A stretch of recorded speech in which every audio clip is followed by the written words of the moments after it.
Okay. Good day everyone. Ipakita lang natin yung SSP5 na pinadala ni Sir J from Quezon City, Metro Manila. Ang gusto ni Sir J dito is papalitan yung nozzle spring. So ito yung stock nozzle spring, pinalitan na natin. And then i-polish yung BB ramp para hindi agad nasisira yung BB pusher ng nozzle.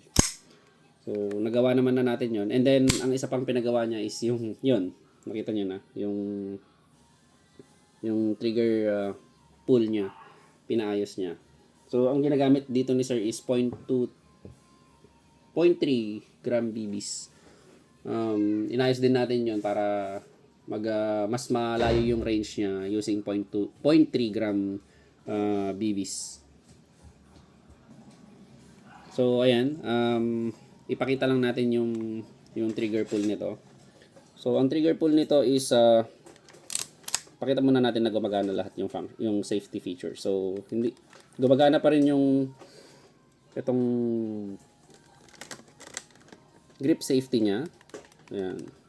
So, kahit naka-press yung grip safety, pag naka-thumb safety, hindi pa rin po siya pumuputok.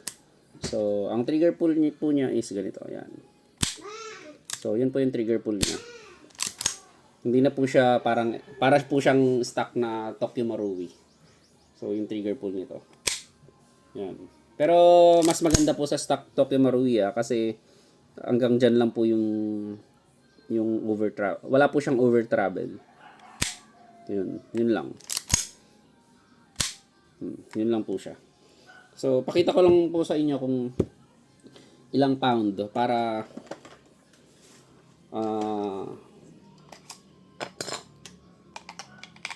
may naman tayo, may ebidensya naman tayo. Hindi po tayo yung gumagawa lang kasi hindi niyo naman talaga ma-feel yung trigger pull nito.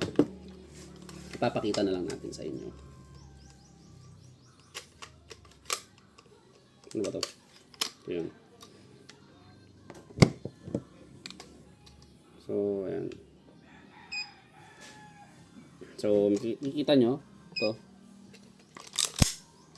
Okay, 0, 0. So, testing natin kung ilang pound. So, 4.1. 4.1 ounce, hindi siya pound. Hindi siya umabot sa pounds. So, 4.4 plus. So, 3.1. Ulitin natin. Mas magaan yun na. So, 4.4. So, nasa 4 ounce lang siya. Okay. Para ma-check natin kung gumagana siya. Baka mamaya sabihin nyo yung hindi naman pinakita kung gumagana.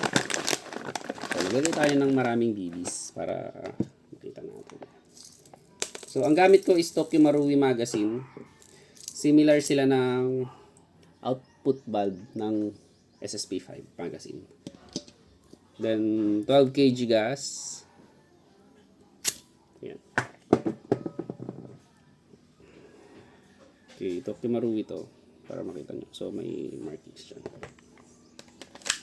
Okay. Ayan. Yun yung BB. For Sir J of Quezon City, Metro Manila.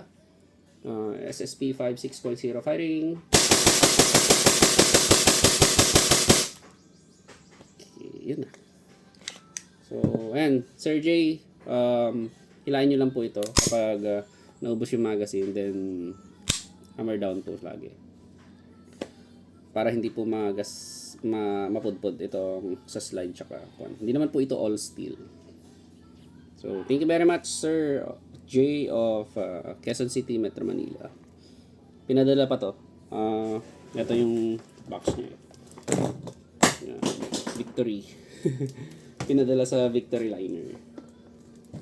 So, yung Victory Liner po kasi is nasa Rojas lang. Kalapit bayan lang po ng San Manuel. So, yun po. Thank you very much.